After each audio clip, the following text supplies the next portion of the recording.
Bonjour à tous et bienvenue dans Cult & Click. Je suis heureux d'être là sur le plateau tout seul avec l'ami Ker à distance. Salut à toi Ker, comment ça va? Bah ma foi plutôt bien, et toi? Écoute, franchement cette technologie s'améliore vraiment de seconde en seconde. On arrive à m'incruster à l'image quasiment en direct sur le canapé. Et j'ai même l'impression que tu es à côté de moi, cette technologie est magnifique. C'est fou. Et pour ceux qui s'inquiètent, eh bien non, c'est pas un trucage, hein. Ker est bien là sur le plateau. Ker a été invoqué avec Oupi, on a fait un cercle, un pentagramme de sel. Avec les sœurs Halliwell. On a... On a appelé Pooh Piper ou je sais plus comment c'était. Alors Prue, Phoebe et Piper. Ouais. Et du coup on les a appelés. Elles nous ont dit faut arrêter de nous déranger. Là on s'occupe de notre boutique de farce à la trappe à Paris 15. Et finalement en fait t'as juste pris ta voiture et t'es venu. Voilà, je suis venu. Ça faisait longtemps. Et franchement ça me fait vraiment super plaisir. Et ça fait plaisir de retrouver le canapé. Je tiens canapé. juste à dire que Ker n'est pas venu du coup sur le plateau depuis plus de 8 mois. Plus 8 mois. 8 mois. Et que là, en fait, c'est parce qu'il avait un truc à retirer en relais colis à la Fnac d'à côté. N'importe qu'il quoi. est venu sur le plateau en disant bon bah sûr, du coup je passe à côté. C'est ça, ouais. Bon allez vas-y, on va... on déroule. Mais pourquoi est-ce qu'on oui. est là? Eh bien pour faire une vidéo de presque qualité comme Ah d'habitude. oui, voilà. Et donc on est là pour parler de Mulan qui elle est une héroïne de presque qualité. Nous ne savons pas. On l'a pas encore vu le film. Alors le truc c'est que bah si en fait. Bah non. Bah si. Bah le film. Moi j'ai vu Disney. un film d'animation Oui, assez mais pas précis sur l'histoire de Mulan. Oui, mais pas le film de Disney+.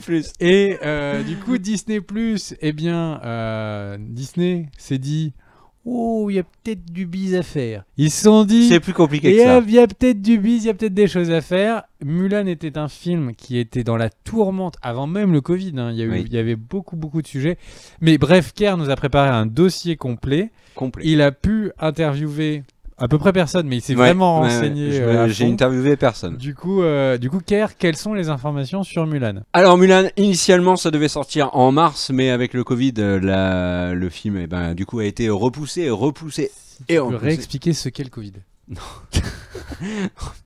et donc on savait pas, et il y avait déjà des rumeurs sur le fait que peut-être si Disney avait un peu de mal à trouver une date, ça pourrait sortir sur Disney+, comme Black Widow d'ailleurs. Ça avait fait rire beaucoup de monde à l'époque en disant mais non, ils vont jamais sortir Mulan, alors que le film en plus est très attendu pour le marché chinois, etc. Ils vont pas le sortir directement sur Disney+. Eh ben si, c'est ce qu'ils ont décidé. La nouvelle est tombée, alors là, hurlement, sang sur les murs, les gens qui pleuraient à n'en plus finir, c'était la catastrophe, parce que Disney a annoncé l'arrivée de Mulan sur Disney+, donc un petit peu comme peuvent l'avoir fait d'autres plateformes. Par exemple, on a Bloodshot qui est sorti sur Amazon directement, sauf que là, il y a un petit bonus, un petit truc, un petit astérix que tu lis en bas du contrat. Il faut payer $30 pour avoir accès à Mulan.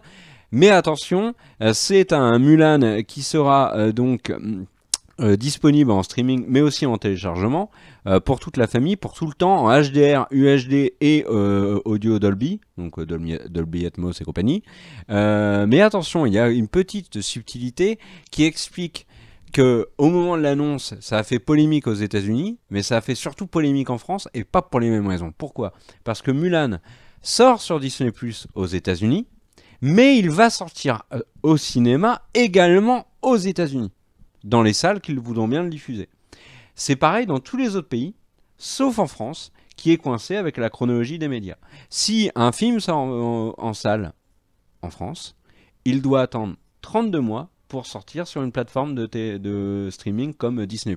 Donc Disney+ a dit, puisqu'en France on ne peut pas le sortir, il sortira que sur Disney+, sauf dérogation. Et comme ça va très vite en actualité, au moment où on enregistre la vidéo, donc on est le 14 août, pour l'instant, il n'y a aucune sortie de Mulan prévue prévue au cinéma, que sur Disney+. Donc ça a provoqué la colère. Il y a une vidéo qui a été relayée où on voit notamment un exploitant de salle français exploser une PLV de Mulan à coup de batte de baseball tellement il a les boules. Mais on peut le comprendre. Alors, il y a... Bah non, on peut pas le comprendre. La violence, on peut pas la comprendre. Non, oui, d'accord, sur ce point, oui, la violence, oui. Mais on peut comprendre sa colère et sa déception. Pourquoi? Parce que les cinémas français sont actuellement en train de vivre une période extrêmement délicates. Certains ont perdu jusqu'aux 3/4 de leurs spectateurs. Donc il y en a qui ont fermé, on a dit, notamment le Grand Rex à Paris. Il y en a dans d'autres villes qui commencent à fermer. Il y en a qui pensent ne jamais rouvrir. Il pourrait y avoir des licenciements massifs, etc. Et ils espéraient beaucoup de la sortie de Mulan, qui était en fait... Il y avait 2 blockbusters cet été. Il y avait Tenet, mais c'est un Nolan qui n'est pas accessible à tout public, et le Mulan, qui était un film familial, qui allait remplir les salles avec les enfants, les parents, l'achat de popcorn, de coca, etc. Donc forcément, c'est une énorme perte pour les cinés. Il y a une subtilité aussi, c'est que Disney a sous-entendu que le film serait à $30 de manière temporaire. C'est-à-dire que c'est en gros un accès anticipé à Mulan et qu'au bout de quelques mois, le film Mulan serait disponible sans rajouter de sous sur Disney+. Mais là encore, comment ça va se passer en France avec la chronologie des médias, c'est difficile à dire. Et il y a un autre élément qui est très intéressant sur Mulan, c'est que très très vite, les médias américains qui se sont emparés du truc, alors déjà sur le prix, on parlera ensemble du prix, est-ce que tu trouves ça excessif ou pas, et d'un autre côté on a l'autre polémique, c'était sur est-ce que c'est un essai de la part de Disney ou est-ce que c'est vraiment le contexte qui veut ça. C'est-à-dire que là concrètement il faut comprendre Disney sur les raisons de pourquoi ils font ça. Ils ont un planning de sortie qui est extrêmement chargé. Ils ont eu des pertes financières en 2020 qui sont absolument énormes, notamment liées à la fermeture des parcs. Ils ont une promo de Mulan qui commence à leur coûter extrêmement cher parce qu'ils refont la promo à chaque fois qu'ils décalent les sorties, la date de sortie. Et là, forcément, le budget promo était devenu trop gros. Il n'y a aucune assurance que le film soit un succès. Alors, on peut imaginer, vu la tronche de l'année 2020, que si Mulan sort, il aura bien du mal à faire le milliard au cinéma. Et puis aussi, on ne peut pas nier le fait qu'il y a toujours ce fameux risque de seconde vague de Covid-19. Donc, et en plus, on le voit dans tous les pays du monde, dans les salles ou dans les cinémas où c'est ouvert, il y a beaucoup moins de monde en salle. Donc Disney s'offre 2 possibilités. Un, on le met sur Disney+ pour ceux qui ne peuvent pas aller au cinéma, et on le met également au cinéma pour ceux qui peuvent y aller, sauf en France, bien évidemment, je l'ai dit, à cause donc de la chronologie des médias. Discutons un petit peu d'abord du prix, mon cher Greg. $30, est-ce que tu trouves ça déconnant pour avoir Mulan ? Pas facile d'aborder que le prix de tout ce que tu viens de dire. Pour répondre, déjà, faisons une comparaison avec ce qui est comparable. Là, c'est un achat du film. Oui. On le télécharge, etc. C'est un achat du film. Et donc, il faut comparer l'achat du film à ce que serait, en fait, l'achat du Blu-ray. Oui. L'arrivée du Blu-ray... Oui, mais le Blu-ray est physique. Ouais. Il y a la petite nuance numérique physique. Entre un jeu vidéo numérique et un jeu vidéo physique, la différence n'est pas très importante. Si, parce que par exemple, je te donne si tu te à fais par part exemple ban de Steam, tu perds tous tes jeux. Si tu as acheté ton jeu, tu peux encore y jouer. Si c'est pas un jeu Steam. Tu vois ce que je veux dire ? Je pense que tu vas sur un terrain glissant parce que tu peux te faire bannir du jeu. Enfin, pourquoi tu te ferais bannir de Steam si tu te fais bannir du jeu ? Et tu peux te faire bannir d'une plateforme et donc perdre tous les jeux. Ça, c'est dans les contrats. Si par exemple, pour des raisons X ou Y, tu perds Disney+, tu perds ton film. Si tu l'as en DVD, si tu as un lecteur DVD, tu peux le regarder. Oui. Tu vois ce que je veux dire ? Oui.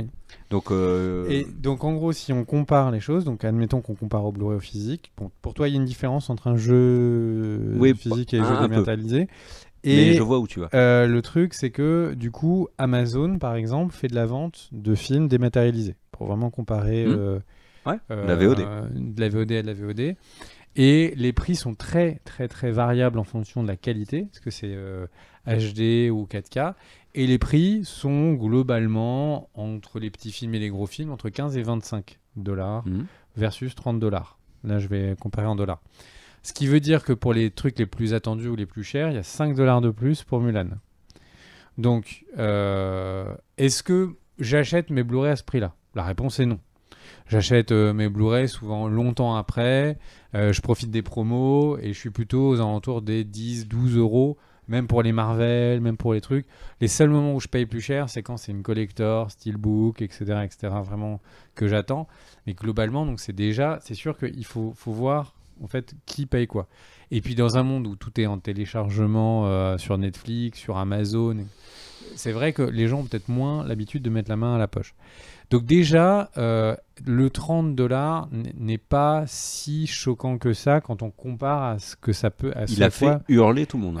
Oui, mais le truc, c'est que un Parisien qui va voir avec juste une autre personne le film va payer presque le même prix, sauf si vous êtes sur abonnement UGC, etc., etc. Et j'ai même pas dit que vous avez pris un menu popcorn. Hein. Donc en fait, si on compare le prix peut paraître cher, mais pourquoi pas. Après, la réalité, outre donc, mon point de vue qui était juste de faire de la comparaison, le prix, le bon prix, n'est que le prix qu'on est prêt à mettre. Est-ce que tu es prêt, est-ce que je suis prêt à mettre 30€ pour voir Mulan? Ma réponse à moi, personnellement, c'est non. Non. Sans doute que je le verrai pour Cult & Click. C'est ce que j'allais dire. En fait, c'est la même chose. Mais c'est-à-dire, très concrètement, moi, pareil, non. Mais pour Cult & Click, ok. Le film ne me chauffe pas. Le film ne me chauffe pas, Mulan. Pour l'instant, on a eu des retours qui sont pas vraiment très bons sur le film. Enfin bref, ce Mulan à la base là n'est pas du tout le même Mulan que le film dessin animé parce qu'il y a des problèmes de droit. Donc est-ce que ce film me tente énormément? Non, pas vraiment. Est-ce que les live adaptations de Disney sont toutes réussies? Bah non, très loin de ça. Il y en a un coup, il y en a une pas mal, un coup il y en a une beauf. Donc ce Mulan ne me chauffe pas. Il serait à 15€. Je suis même pas sûr que, à titre personnel, je l'aurais pris. J'aurais sans doute attendu qu'il arrive sur Disney+. Donc là, à 30€, je comprends que les gens tirent la gueule. Mais est-ce que le prix est déconné par rapport au marché? Non. Est-ce qu'il est déconné par rapport à ce que moi j'ai envie de mettre? Oui, de très très loin. Mais voilà, donc ça c'est pour le débat par rapport au prix. Moi, je te donne mon avis. Avant, et c'est pour ça que je disais que c'était pas facile de répondre sur juste ce point-là avant de répondre au reste. Et il faut pas oublier le contexte. Ce prix est dans un contexte, et ça, je suppose qu'on va en parler juste après. Mais moi, sur le prix, je te rejoins globalement. Les gens il y en a beaucoup qui ont crié au scandale, mais je parle pas forcément de spectateurs ou de gens sur les réseaux sociaux, mais même dans le milieu et dans la presse américaine. En fait, 30$, c'est Disney, c'est peut-être c'est sûr. C'est moins que ce qu'ils auraient gagné, et encore avec la part des exploitants. Mais par exemple, aux États-Unis, tu sais, quand le film sort, il y a une part énorme qui arrive dans les premiers jours dans la poche de Disney et le reste va aux exploitants. Tu vas avec toute la famille voir Mulan, tu payes plus que 30$. Donc je trouve pas le prix déconnant. Là où je trouve, pour moi, là, ce qui m'embête vraiment sur la sortie de Mulan sur Disney+, c'est que après, je comprends qu'il faut rentrer dans le budget qui a été claqué, etc. Mais le truc, c'est que c'est une erreur stratégique, à mon humble avis, de la part de Disney. C'est que, par exemple, en dehors des États-Unis, Disney+, c'est pas un lancement incroyable. Et s'ils avaient dit, on ne le sort pas au ciné, mais abonnez-vous à Disney+. Par exemple, tu mettais une formule où vous abonnez 3 mois, ou vous abonnez 6 mois, vous avez tout Disney+, plus Mulan. Je pense qu'ils auraient eu un paquet d'abonnés de ouf, parce que là, c'est abonnement plus le film. Et ça m'embête un peu. Enfin, stratégiquement, je pense qu'ils auraient été plus gagnants à dire, allez, vous prenez Disney+, pendant 6 mois, vous avez Mulan. Globalement, ça fait dans les 30 balles d'abonnement, mais au moins, tu as toute la plateforme. Et ça serait sûrement mieux passé. Alors, beaucoup de choses dans ce que tu dis et beaucoup de choses sur lesquelles on n'a en fait pas l'information interne de Disney. Mais ce qu'on a pu voir, c'est que tout le monde pensait que Disney allait miser une grande partie de son avenir sur la plateforme Disney+. Fait est que quand ils ont dû choisir un nouveau gérant parce que Bob Iger est parti, ils n'ont pas choisi en tant que président la personne qui était le directeur en charge de Disney+. Ils ont mis le gérant, celui qui était le chef des parcs. Et ça, je trouve que c'est un message fort, ce qui sous-entend que Disney, l'entité Disney, ne considérait pas, et là je parle des actionnaires, etc., du board, ne considérait pas que Disney+ représentait le truc le plus important de l'avenir. Ce qui ne veut pas dire qu'ils ne mettent pas d'investissement, ce qui veut juste dire que la société en elle-même ne mettait pas tous ses œufs dans ce panier-là. Donc, est-ce que là, on n'est pas tout simplement en train de voir une société qui a plein de pôles, et qu'il y a un pôle cinéma qui ne veut pas être sacrifié pour vendre des abonnements Disney+. J'ai l'impression que c'est juste ça. Et ce que tu dis fait énormément de sens, mais c'est beaucoup de sens dans une société qui est vraiment entièrement consolidée, sous une même direction, où tout le monde est tiré pour aller dans le même sens. Donc voilà, et après je te ferai une remarque, c'est que là on parle peut-être d'un film à, je sais pas, 150 millions de budget. 200. En comptant la com, plus, etc. Là, on est à même plus. Oui, ils sont à 400, au moins 400. Mais la production sèche, je pense qu'on est à minimum 150. Le budget, c'est 200 et plus hors promo. Et au final, le truc, c'est que sur un budget comme ça, mais t'imagines que le budget de l'additionner, de dire, bon, bah, en fait, c'est 200 millions, c'est juste du budget com, en plus du budget com de Disney+. Mais tu te rends compte du poids bien que sûr. ce serait sur les épaules de Disney+, pour être rentable. Qui a fait exprès d'être un abonnement pas cher, parce qu'il n'y a pas énormément de contenu à l'intérieur. Bref, donc du coup, je pense que le fait qu'ils ne puissent pas tout mixer, je pense que c'est pas si compliqué à comprendre. En tout cas, merci de nous avoir suivis sur ce débat mouvementé. Merci à toi, Ker, d'avoir du coup été présent sur le plateau et d'avoir mis ce t-shirt Dry Fit qu'on connaît tous. Ah, ça aussi, c'est un Dry Fit. Et c'est pas le même que la dernière fois. On se retrouve pour une prochaine vidéo. À très vite et merci à tous les tipeurs. Ciao, ciao. Ciao.